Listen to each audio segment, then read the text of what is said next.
Welcome to our talk, Just-in-Time Code Reuse. My name is Luca Davi. I'm a research assistant at the Technical University of Darmstadt. And this is Kevin Snow from the University of North Carolina at Chapel Hill. As you can see from the title slide, the work that we both present today is a collaboration among different co-authors affiliated to one of these universities, namely Alexander Dmytrenko, Christopher Liebchen, and our advisors Fabian Monrose and Ahmad Reza Sadeghi. Today we will present you a novel attack technique that we refer to as just-in-time code reuse or just-in-time return-oriented programming. In general, code reuse attacks are based on the principle of exploiting a software bug such as a buffer overflow error to afterwards induce arbitrary malicious program behavior. And this is achieved without requiring any code injection from the attacker's side. Instead, the attacker reuses existing code pieces called return-oriented programming gadgets that already reside in the address space of the application. However, in the traditional model, the attacker has to run a static and offline analysis phase where he inspects the binaries and libraries to find and identify useful gadgets that he wants to use for his exploit. Now, a potential defense against these attacks is the enforcement of memory randomization, such as ASLR. However, as you all may know, ASLR is vulnerable to memory disclosure attacks, where a single leak pointer is sufficient to still launch code reuse attacks. To tackle this shortcoming, a couple of researchers investigated fine-grained randomization techniques, where you do not only randomize the base address of a code segment, but also the internal structure. And the claim of these proposals is that if you have fine-grained randomization, a single leak pointer is no longer sufficient to launch code reuse attacks. However, as we will show you in the next minutes, our technique is able to bypass these schemes and to reuse the existing memory disclosure vulnerabilities that are already out there to leak a large amount of memory pages and afterwards identify return-oriented programming gadgets on the fly without requiring any static analysis. Before Kevin will walk you through, as the main developer of the attack, will walk you through all the attack details and even show you an exploit against IE10 running on Windows 8 using the latest vulnerability that has been also exploited in the Pawn2Own contest this year, I will briefly walk you through the basics of return-oriented programming and memory randomization. The most widely exploited software programs today are very rich reading processing programs as well as web browsers. And typically, these applications have the ability to embed many types of data. And also they feature scripting facilities such as JavaScript, which an attacker can utilize to facilitate his attacks. Moreover, these applications link by default to a large amount of native code, which makes them subject to runtime attacks. Nevertheless, current operating systems deploy the principle of non-executable memory, ensuring that a memory page cannot be writable and executable at the same time, thereby rendering code injection attacks infeasible. Hence, attackers today have to rely on code reuse attack strategies, where they already reuse code pieces that reside in memory and are marked as executable. And a prominent example for code reuse attacks is return-oriented programming. A good analogy for code reuse attacks or return-oriented programming is a newspaper article. Consider this article that consists of a large number of letters that form words and at the end sentences. If we now are able to extract a couple of letters and combine them in a malicious way, we can derive new words that have been never intended by the author of the text. For instance, in this example, we have the new word return-oriented programming. And this is actually the basic idea behind return-oriented programming.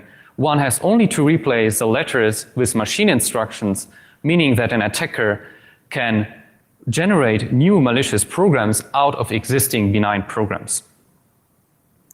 A more technical view of the attack is shown on this slide. Consider an adversary and an abstract view of a program memory layout, where we have segments for code, heap, and stack. In the code segment, we have a couple of so-called return-oriented programming gadgets, where each gadget fulfills a particular task, such as loading a word from memory or adding two registers. Another property of all these gadgets is that they terminate in an x86 ret or return instruction. And this instruction is actually giving return-oriented programming its name, as you will see soon. Moreover, in this simplified example, we consider a couple of stack variables, and the stack pointer is currently pointing to the top of the stack. The first step now of the attack is to inject the return-oriented programming payload.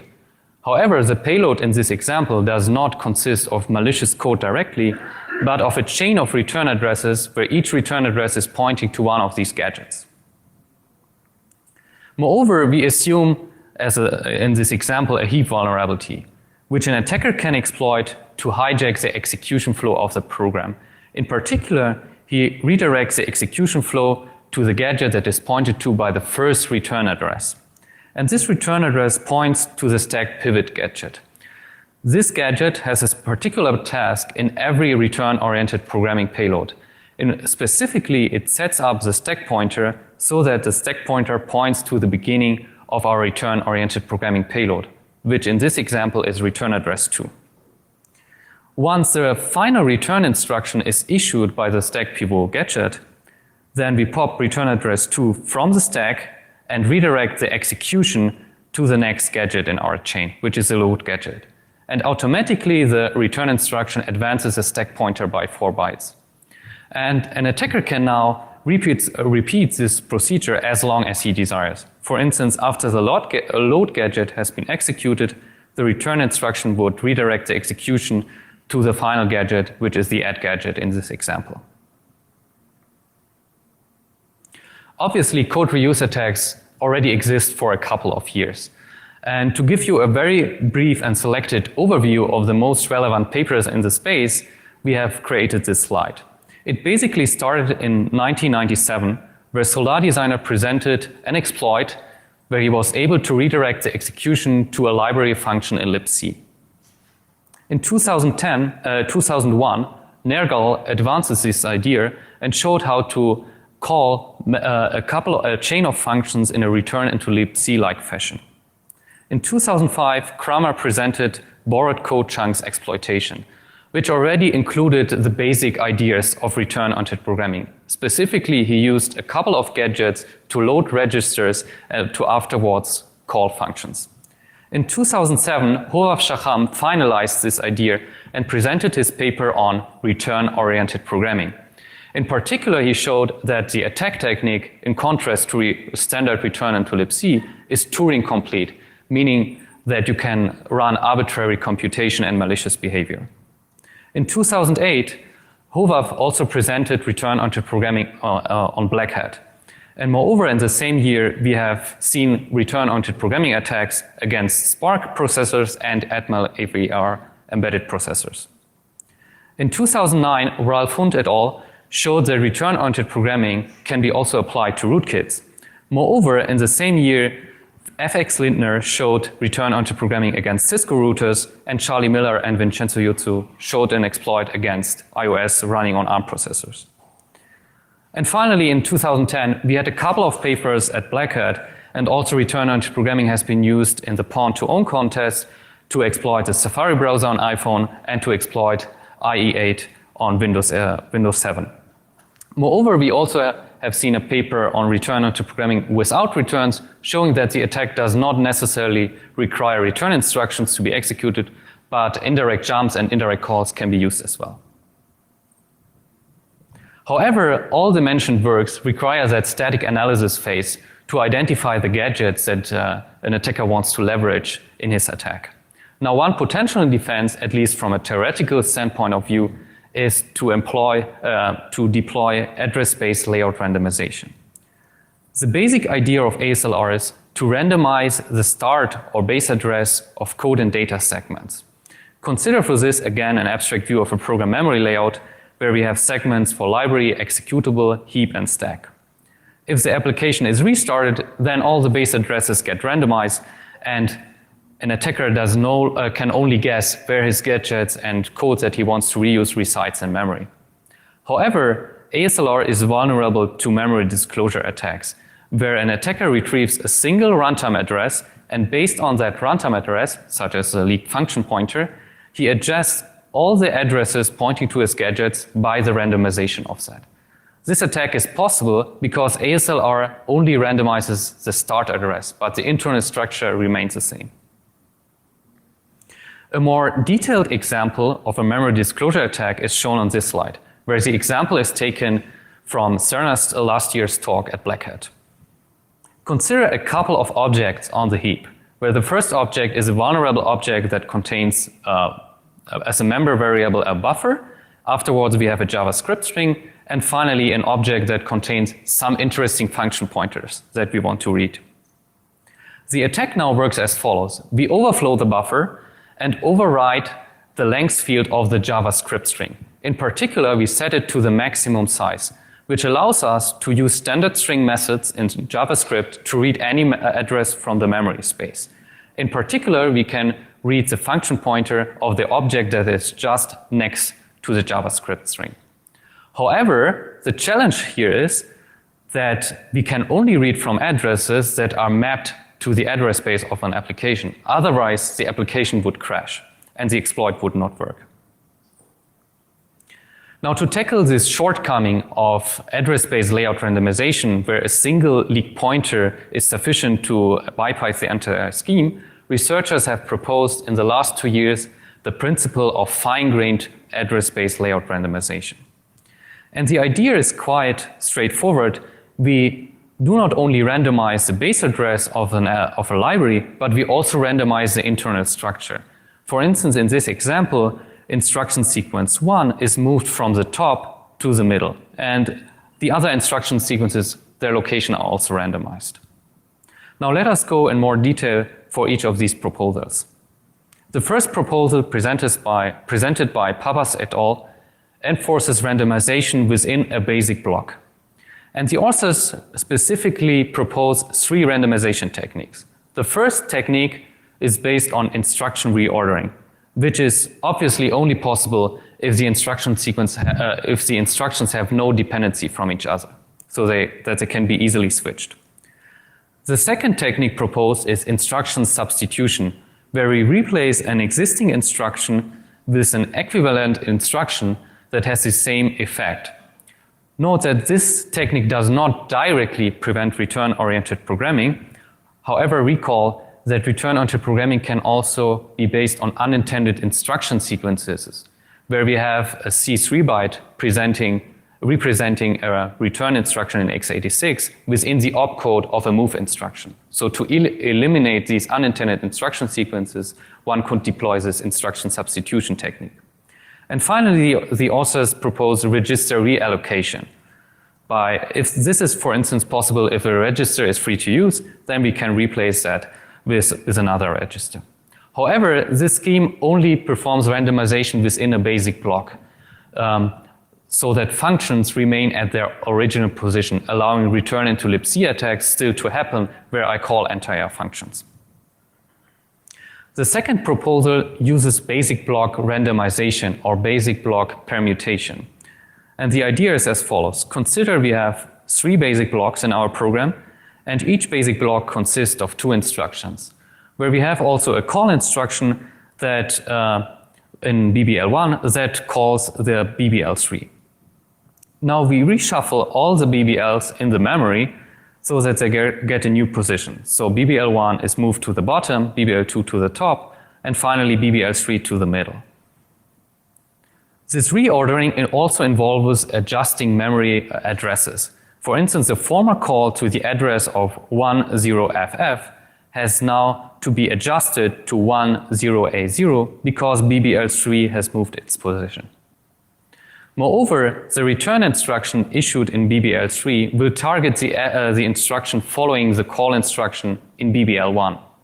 Hence, we have to add another jump instruction to preserve the semantic original flow of the program. As you can see, this technique requires a lot of binary rewriting techniques, which is a challenging task. The final randomization technique that I want to present is instruction location randomization technique. This technique offers the highest entropy for randomization. It basically randomizes the location of every instruction in the memory. So if we have an example of 6 instructions, then all these instructions are distributed over the entire memory. And again, we also have to adjust memory offsets. At runtime, the program is loaded into a binary instrumentation framework, and the execution is guided through a so-called fall-through map, which indicates which instruction needs to be executed next. And obviously, this entire binary instrumentation framework induces a lot of performance penalties and also uses the benefits of cache models because every instruction is distributed in memory.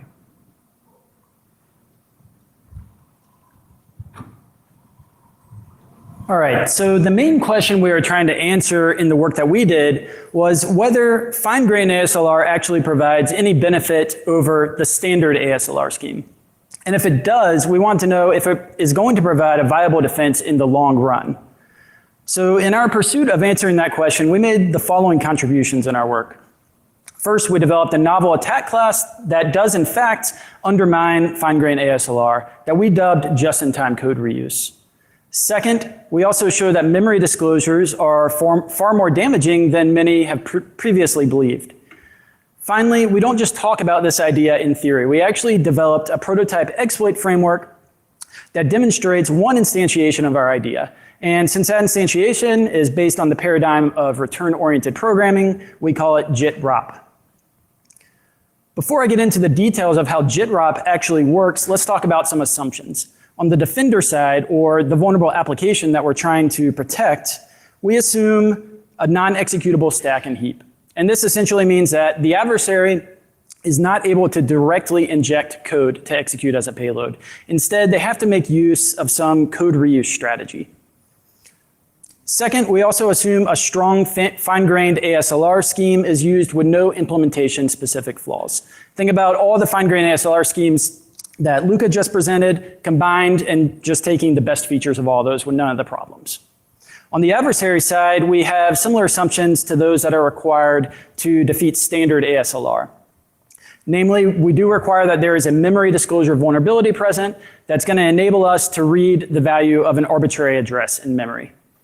Second, we also require that there is some control flow vulnerability that's going to allow the adversary to redirect the normal control flow of the program to whatever payload we're able to generate. Now in practice, this control flow and memory disclosure vulnerability are often actually the exact same vulnerability, just exercised in a different way to achieve these two different goals. So here's the basics of the workflow of our JIT-ROP framework. First, the adversary needs to do a few things manually. Just as they would need to do to defeat standard ASLR, the adversary is going to have to leak a code pointer. And they can do that using the memory disclosure vulnerability that we assume is present. Second, the adversary needs to provide some sort of exploit description that's going to be written in a high-level language that we created. And that exploit description is just telling us what the adversary wants the actions to be taken after the exploit completes. Finally, keep in mind that all the steps I'm going to talk about are all happening at runtime within the context of a vulnerable application that's making use of a fine-grained ASLR scheme. And because fine-grained ASLR is in use, we know that just leaking a single code pointer is actually not going to give us any additional useful information that's going to directly help us to generate a ROP payload. So the first thing the JIT-ROP framework takes care of for us is, given a single initial leaked code pointer, the JIT-ROP framework will try to map as many pages of memory as it possibly can. And I'll get into the details of how we do that in a few slides. Next, because fine-grained ASLR is in use, we don't know any useful information about pre-existing code sequences that we can use as ROP gadgets. We have to discover all that dynamically at runtime. And so that's the next step that JIT-ROP takes care of automatically for us. Next, because any useful payload that an adversary might want to run does eventually need to interact with the operating system, and the canonical way of doing that is through API calls, we're going to need to search for the API calls that the adversary requires in their exploit description and provide those back to them. Finally, we take all the information that we collected in all of these steps, as well as the adversary's exploit description, which is just this high-level language, and we dynamically compile a ROP payload based on all the information we found. Then we return that ROP payload back to the adversary's script, and the adversary can then leverage the control flow vulnerability to redirect the program control flow to the newly generated ROT payload. So I know that all looks very easy in our high-level diagram there, but we actually had encountered a number of challenges along the way. And the biggest one, in my mind, is that we have to find a way to map memory without crashing the program. Although we do have a memory disclosure vulnerability available, it allows us to read the value at an arbitrary address. It turns out that, at least in all the applications we looked at, over 90% of the memory space of the program is actually unmapped. And if we use the memory disclosure vulnerability to read one of those addresses, the program's going to crash and our exploit is going to fail. So we needed to find a way to reliably do this without crashing the program. Second, keep in mind that we have no prior knowledge. Ahead of time, we do no static analysis to determine what ROT gadgets are available, because fine-grained ASLR is going to change all that each time the program runs. So we have to be able to find all the gadgets we need, find all the API calls we need, and use all that information to compile a payload all completely dynamically at the time the exploit is running on the victim's machine. And because this all has to be done at runtime, the entire process needs to be fully automated. There's no room whatsoever for error. The adversary can't step in and manually fix anything along the way, because by the time this is all running, it's already on the victim's machine. Finally, as I mentioned before, we don't want to just talk about all this. We actually wanted to see if we could build this framework and demonstrate that we can provide an efficient and practical exploit. So here's how we address some of those challenges. First, for mapping memory, we made the observation that if we can leak just this single function pointer, that actually tells us that there is at least a whole page of memory present. And that's just virtual memory, how virtual memory works. And if we know a page of memory is present, since memory pages are aligned in memory, we also know exactly where that page of memory starts and where it ends. So when we have that information, we can leverage the memory disclosure vulnerability to leak the content of that memory page.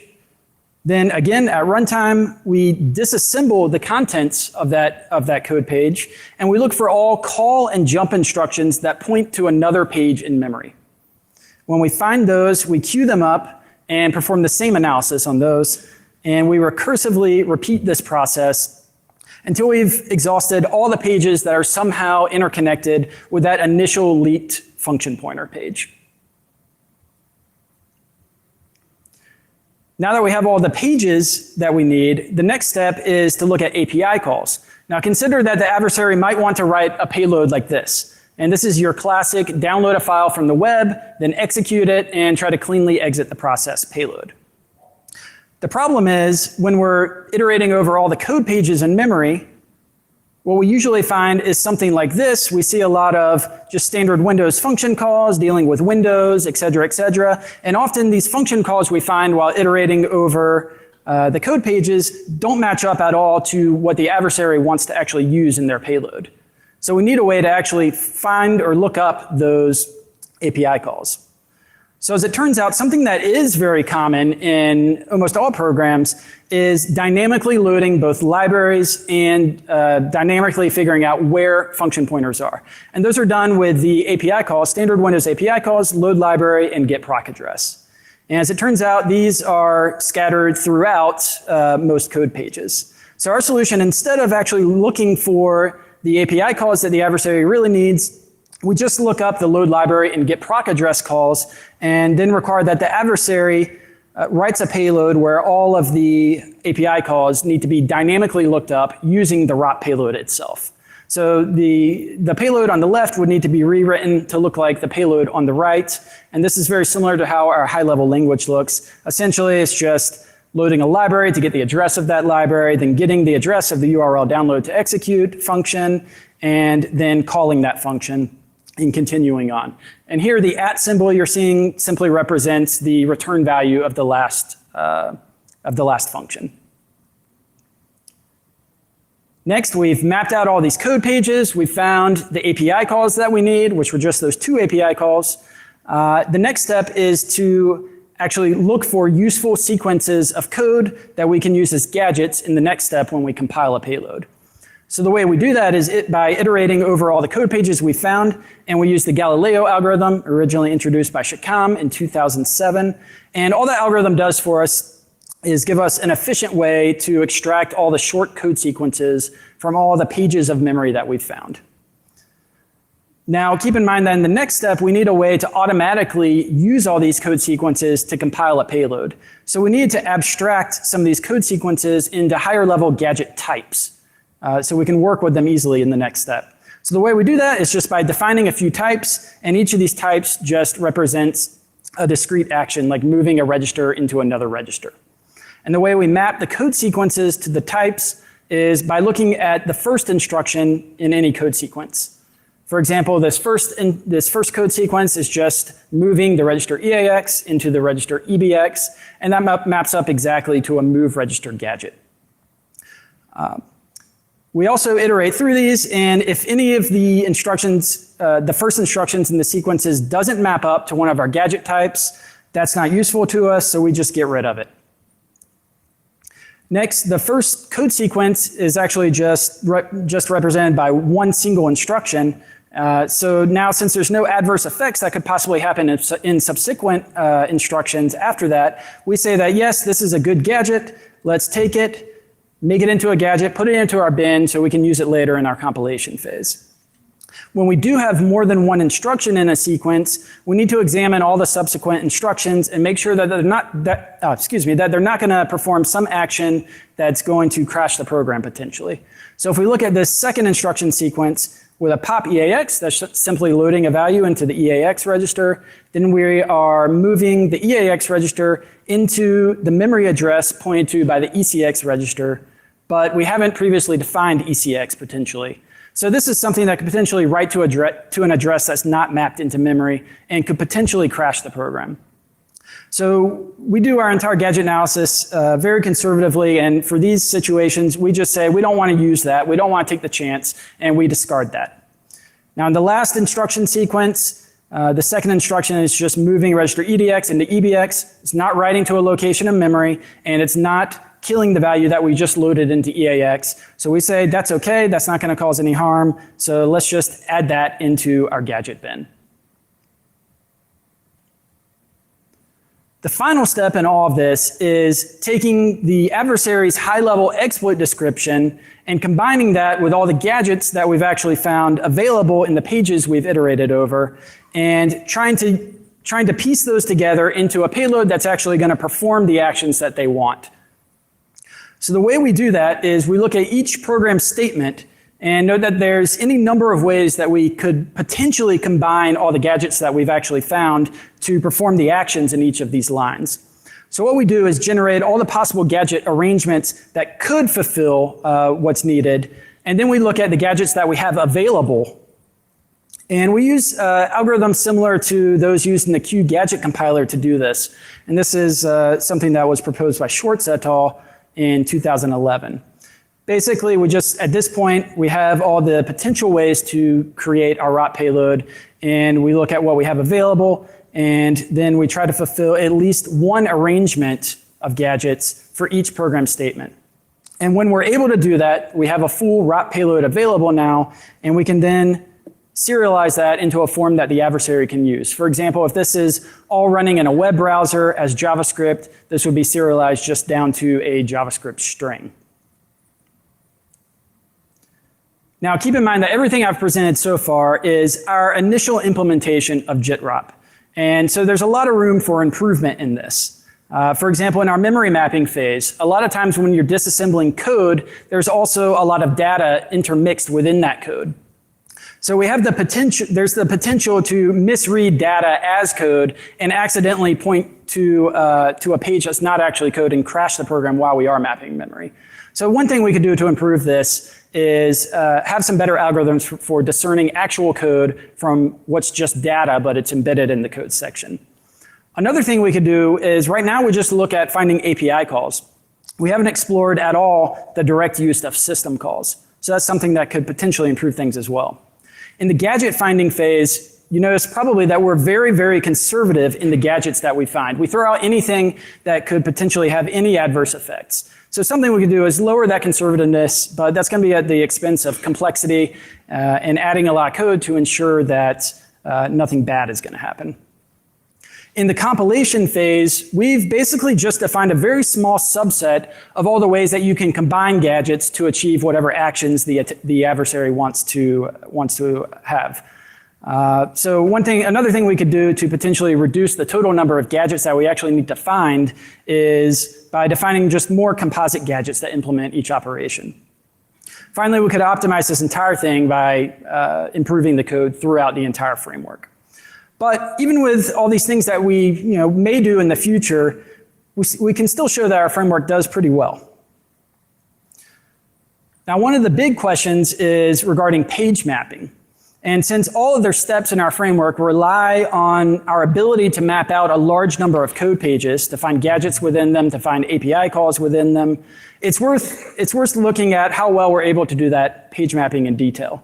So one of the questions that comes up is, are there actually enough function pointers on the heap or the stack that we can leak in order to map out a significant chunk of the application's memory? So we sort of took the easy way out of this question, and we just assumed for all of our experiments that you only need to leak a single function pointer. And you'll see what we did in our experiments in a second. Second, once we have an initial page, we need to check if those code pages are actually interconnected enough, again, to see if we're able to map enough of the memory. And so the way we looked at this was we just tested this on a bunch of different applications that are popular and fun to exploit, represented by their icons there. So here's how we did our experiments. For each application, we opened that application just with a blank document, used standard Windows facilities to generate a memory snapshot of each of these applications. That includes all the program code and data and where it's located at in memory. Then we built, instead of a JavaScript version of JIT-ROP, we built it into a x86, a native x86 version. And then we took as input to that program each of the memory snapshots and kicked off our entire process using a single code pointer. And then we repeated that for each application for every single code page there was. So we ran each one of these applications thousands of times. That's why we had to do it with a native x86 version. So here's some of the results of that experiment. What you're seeing here is a box plot for each application. The light blue color represents the upper quartile of the number of pages we're able to map out. The darker blue box represents the lower quartile of the number of pages, and the line in the middle is just the median. And keep in mind that for each one of these bars here, that represents thousands of runs where we kicked off the entire process from a different initial code pointer. So the way you can read this chart is that on average, over 50% of the time, regardless of where we started, we're actually able to map out about 300 pages or more of code memory. And it turns out prior work has shown that you really only need 10 to 20 pages of memory to build a payload. So this is good. So we continued on this experiment, and now we're looking at just one of the results for just one of the applications regarding API calls, and this is with Internet Explorer 10. And again, we have these box plots, and what we're showing here is how often we're able to find the load library and get proc address API calls. Remember, these are the only API calls that we need. Then we can actually just build a ROP payload that's going to use these API calls to look up all the other functions that will be needed in the payload. So again, now we find that on average, we're able to find between 9 to 12 of these API calls, regardless of where we start our initial mapping from. And we only need one of these in each category. And for the load library, we either need the ASCII version of that or the Unicode version. And again, the results here were similar for every application that we looked at. Now, the next step of our framework was to identify all the different gadget types and get as many of those as we could. So what you're seeing here in this box plot is a bar for each type of gadget that we defined, and it's showing the number of unique gadgets that we're able to find within that category. So you can see here that we find a good number of gadgets for every category except the stack pivot. It's kind of an important gadget.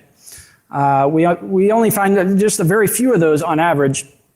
But right now, the way we define that is just simply as this one instruction, exchange EAX ESP. So it just swaps out the value of EAX for the value of the stack. And that could certainly be improved upon, but so far we haven't found really a need to do anything else with that, as you'll see later on in our demo. But the important thing here is that we usually find one or more of each type of gadget, regardless of the initial code pointer we use.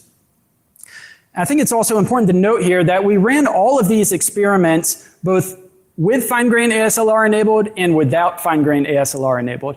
The ASLR implementation we looked at was the most cutting-edge one we could find where the source code was available, and that's ORP by Pappas et al. From 2012. And the results are similar because we do the same thing whether there's fine-grained ASLR enabled or not. Our code page mapping works the exact same way. One interesting thing about this ORP implementation of fine-grained ASLR is that they actually include an extra step. They also do gadget elimination. So each time the application is run, ORP actually searches through the code and tries to identify gadgets that might be useful to an adversary and tweaks the code and changes it so that gadget no longer does what it was originally intended to do. And so one of the interesting things here is that that had no effect on the JIT-ROP framework at all because we're finding all of these gadgets dynamically each time the exploit is running. And what's kind of funny actually is after this gadget elimination, sometimes we actually found more gadgets than without gadget elimination. So next we ran end-to-end tests over a number of different exploit scenarios. So what you're seeing here in these bar graphs is just 4 different exploits and the number of seconds it took from the user browsing to the web page to the payload being generated and executed on their machine. So the first box here is actually a real exploit, CVE 2012-1876. And the target is against Windows 7 on Internet Explorer 8. And this vulnerability, we set up a memory disclosure similar to the one that Luca talked about earlier, where we overwrite the string size and then we're able to read from arbitrary addresses in memory. And we see that took about 22 seconds. So not so great, but not so bad either. Then the next 3 bars are showing different exploit scenarios where we have different types of memory disclosure vulnerabilities running under different environments. And all of these are artificial. They're just ones that we created to check the performance differences. So the second bar here is running the same type of exploit as the one that Luca described for the memory disclosure, but instead of running on IE8, we're now running in the Chrome V8 JavaScript engine. And so just by switching the JavaScript engine, it actually improved our performance double, or half the time. Next, we do the same exploit, but instead of Windows 7 and IE, we do Windows 8 and IE10. Again, this is an artificial exploit that we injected that is basically that same string overwrite vulnerability. And so we found just running in IE10 with its improved JavaScript engine, one of the biggest things that improved the performance here in terms of the differences in the JavaScript engine is the use of typed arrays in JavaScript. So with this exploit, we're able to run the entire process in just a few seconds, which is great. But then on the other hand, again, running in IE10 on Windows 8, we did another type of memory disclosure exploit based on format strings. And you can see that's a lot slower at around 15 seconds. And the reason for that is because it takes a lot more to disclose a single byte of memory using a format string disclosure. Basically, every byte of memory we want to read, we have to allocate a number of strings in memory and go through all these format string functions as well. So you can see that running under different environments, different JavaScript engines, and depending on the actual exploit that's used, the runtime really varies pretty significantly. But we feel this is pretty viable actually for real-world exploitation. So speaking of real-world exploitation, I want to get to probably the most enjoyable part of this talk, which is the live demo. And as Luca mentioned earlier, we are using CVE 2013-2551. And this is the same exploit that was used to win the Pwn2Own competition a month or 2 ago. And we're running this exploit on Windows 8, IE10. And so IE10 and Windows 8 is using basically the latest and greatest set of deployed defenses that are available right now. But at the same time, JIT-ROP is targeted to work against fine-grained ASLR, which is actually not implemented at all in IE10, Windows 8. So in this scenario, we're just generating a payload against standard ASLR. But the entire process should work exactly the same if fine-grained ASLR were employed. And so just to give credit where it's due here, I just want to make it clear that we did not discover this vulnerability. It's discovered by Nicholas Joly, and there was actually a Metasploit module written, I think, a few weeks ago by Juan Vasquez, and that Metasploit module works only in Windows 7 and IE 8. It doesn't work in Windows 8 because ASLR is enforced throughout all libraries in Windows 8, so there was no way to have a payload pre-written there. So let me just go straight over to the demo. And this is a live demo, and I'm hopeful that it will work. So first, I'm just gonna, open up this web page. And the web page contains a little HTML plus some JavaScript. It also includes a library, which is the JITROP library in its JavaScript form. So let's open that up. And what you're seeing here is just a web page. It just has a single button. I'm going to press that button, and you're going to see some output in the debug console down here. And hopefully this will work. Sometimes it takes a few tries here to get the heap feng shuiing working correctly. OK, so there we go. So what's happening right now is the memory disclosure vulnerability was used. It found a initial code pointer and provided that initial code pointer to the JITROP framework. So that's it. From there, the JITROP framework takes over and uses that initial pointer to try and map out as much memory as possible, to try and find all the gadgets that are going to be needed to build a payload, find all the API calls that are needed by the exploit description, and then it'll compile that payload and return it just as a JavaScript string. And this particular exploit takes about 20 seconds to run, as you saw. So let me just show you real quick, before I trigger the exploit, what kind of debug output we get here. So again, keep in mind, this is all running just as a JavaScript library. So what we get here is first an output of all the gadgets we found, organized by category. So we have no-op gadgets, jump gadgets. We have stack pivots. Now you saw earlier that one of the ones that we have the most trouble finding is this exchange instruction, but in this case we found 19 instances of it, so there's no problem here. We have pushes, we have things for moving values between registers, loading values into registers, some arithmetic gadgets, things for loading and storing into memory, arithmetic versions of those, and after all the gadget output, we're showing the API calls and how many of those we're able to find. And remember, we're just looking for get proc address and load library. In this case, we found 22 instances of get proc address on the pages that we iterated over. And we found only one instance of load library, and it's the Unicode version of that. Even though we found only one, that's all we need to build the payload. So after that, the payload has already been built. And this is just a textual representation of what that payload looks like. It's just listing all the gadgets out, and the values are loaded into various registers, et cetera, et cetera. So this particular payload, let me show you what we're actually trying to compile.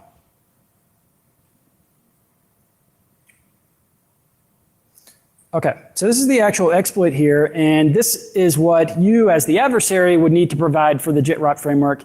And it's just this high-level language, very simple high-level language, that's basically a sequence of API calls. In this case, we use load library to grab the address of kernel 32. Then we use get proc address with the result of that kernel 32 library location to grab the address of the winexec API call and just call winexec. Remember, the @ symbol here is just the result of the last function. So in this case, the address of winexec. And we call it and give it a parameter to execute the Windows calculator. Then we want to keep things nice and tidy, so we look up the exit process call exit, and hopefully this will all run and execute calculator and cleanly exit. I can't guarantee it, but let's see. And there we go.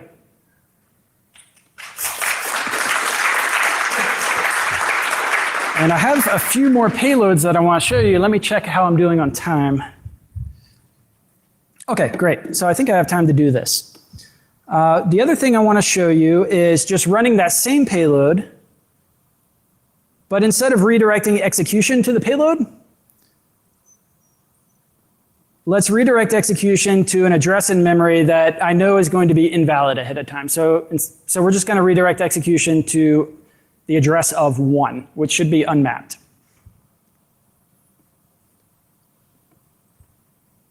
Okay, let's go.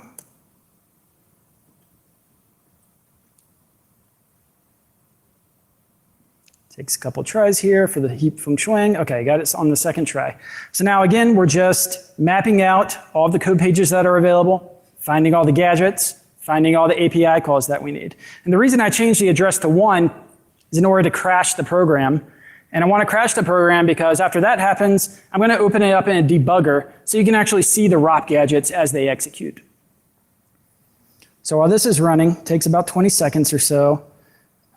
I can give you a little preview of some other payloads I'm going to show you. So this is just your standard does it work payload, a Windows calculator.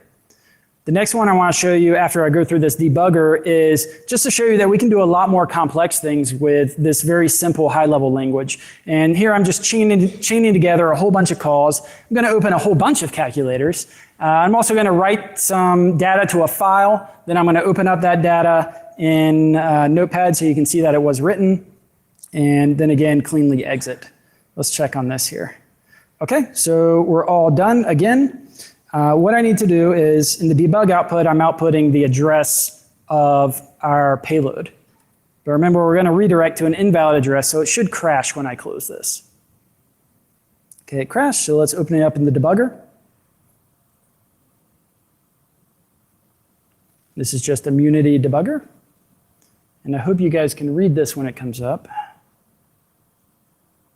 It does take a second. Okay. All right, so let me just move this around a little bit so you can see it. Okay, so what you're seeing here is in this top left window is the current code that's being executed. In the right-hand window is the current value of some of the registers. And you can see in EAX is 1, which is what we put there. And on the bottom is the current values of what you see on the program stack. So what we're going to do is instead of redirecting execution to 001, I'm going to paste in here the address that I copied out of the debug output, say OK, and restart execution, but I'm going to single step into this so you can see the actual ROP gadgets in action. So I'm going to step into this call, and this call here is just a call into a virtual table function that we've replaced. Okay, so we've called into the very first address of our payload, and we can see that the code that it pointed to, which is a gadget, is that exchange EAX ESP. So this is your classic stack pivot to change the stack over to point to our entire ROP payload. So after this instruction executes, what you should see on the stack output down here is our entire ROP chain. Okay, so what you're seeing down here is just each address in our ROP chain, and the debugger is kind enough to point out where we're actually getting that gadget from. So you can see our code, using our code page traversal, we're actually getting gadgets from a pretty wide variety of different modules that are loaded into memory. And that's just because all these modules are interconnected in some way. So we get a gadget from the VGX DLL, GDI32, NT DLL, we get some from IE shims, and I could continue and go down this, but I won't. Instead, what I want to show you is just stepping through some of these gadgets so you can get an idea of what a ROP payload looks like as it's executing, and you can see how we constructed our ROP payload.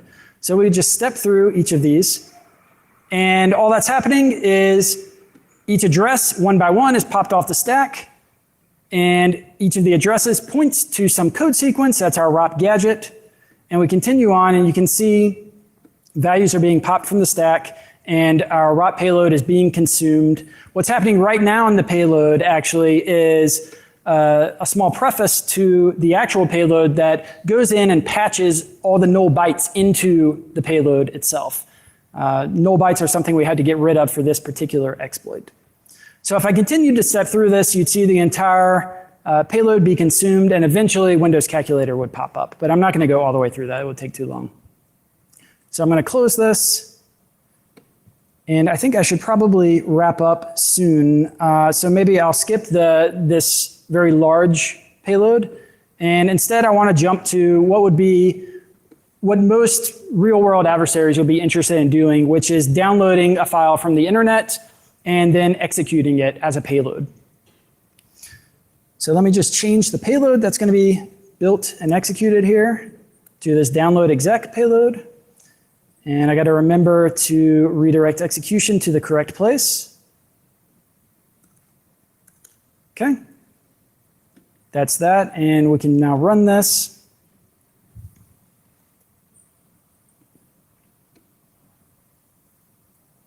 Okay, we got it on the first try here. And again, this is going to take about 20 seconds. JWrap framework automatically mapping all the pages, gadgets, and APIs. So let me show you real quick what this payload actually is while it's mapping everything out. So again, we're just using load library and get proc address to dynamically find the address of the winexec call. And for winexec, we're just giving it the command to execute the command shell and telling the command shell to execute PowerShell, which in turn executes a small PowerShell program that downloads a file that I'm hosting right now on my own local host, because I don't trust you guys to actually connect to the internet, and then execute that file after we've downloaded it. So the goal is to download decafbad.exe. Okay, and we can see we've built the payload, we've returned it as this JavaScript string, and all that needs to happen now is we close the browser to trigger the actual redirection of execution. And with any luck, okay, we see PowerShell popped up. We didn't cleanly exit this particular example, so we got the crash message. But what happened is the file was downloaded from the internet. You can see it on the desktop down here, decafbad.exe, and it opened it up. And it looks like Microsoft Paint, but it's not Microsoft Paint, actually. This is a program, this is a modified version of Microsoft Paint written by a colleague of mine, Nathan Otterness at UNC, called Caffeine Bad. And it just shows what happens when you have too much caffeine. Your drawing looks like this. So that's it for the demo. I'm just going to quickly conclude here. Basically, our goal was to try and see if fine-grained ASLR is actually providing anything that's beneficial above standard ASLR. And I think we've pretty clearly shown here that there is real no advantage to fine-grained ASLR. And a lot of people will suggest these quick fixes like, okay, it takes 20 seconds or so sometimes to generate a payload. Why not just re-randomize periodically? Well, we could do that, but to do it fast enough to where it's actually going to prevent this sort of attack, it turns out that the performance trade-off in doing that is just way too impractical. So what I think is that we need to move towards more comprehensive mitigations like, for example, control flow integrity. And we need to not just look at these comprehensive mechanisms, but we also need to find practical solutions, so efficient solutions that don't take much runtime overhead to do. So personally, what I'm working towards and what Luca is working towards is more efficient, fine-grained control flow integrity and data flow integrity mechanisms. And so that's it. I think we'll take some questions now, if we have time.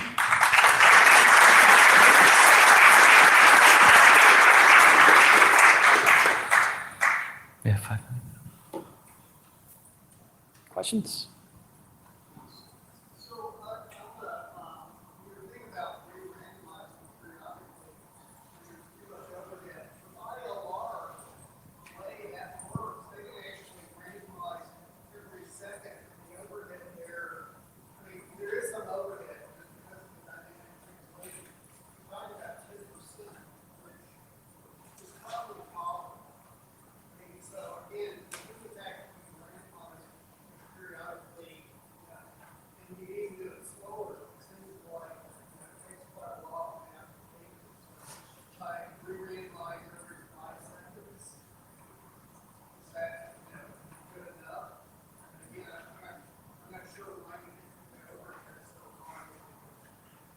Do you want to speak to ILR?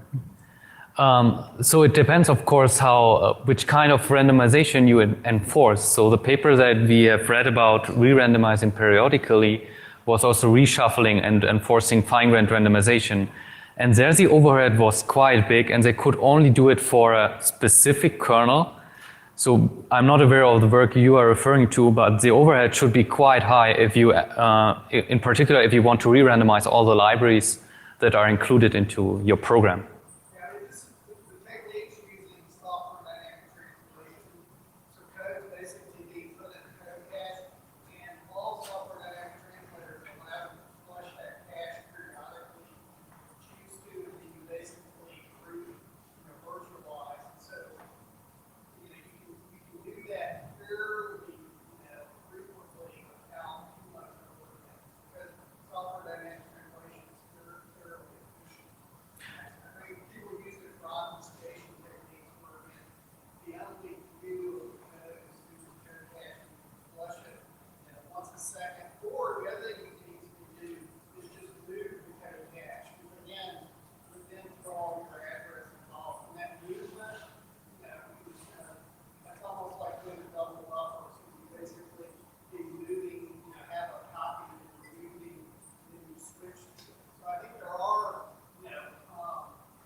Yeah, that's definitely true. I mean, software dynamic translation is an option for re-randomizing, but as far as our experience have shown, software dynamic translation frameworks already add a lot of overhead to the application. So it's definitely a field that one needs to explore to make these things more efficient. I think it's just a trade-off. I mean, if 10% is something you're willing to sacrifice for your web browsing, then maybe that's okay. More questions, please.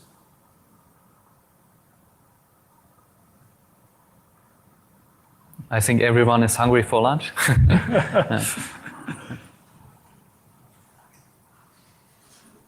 Okay, well, thanks everybody.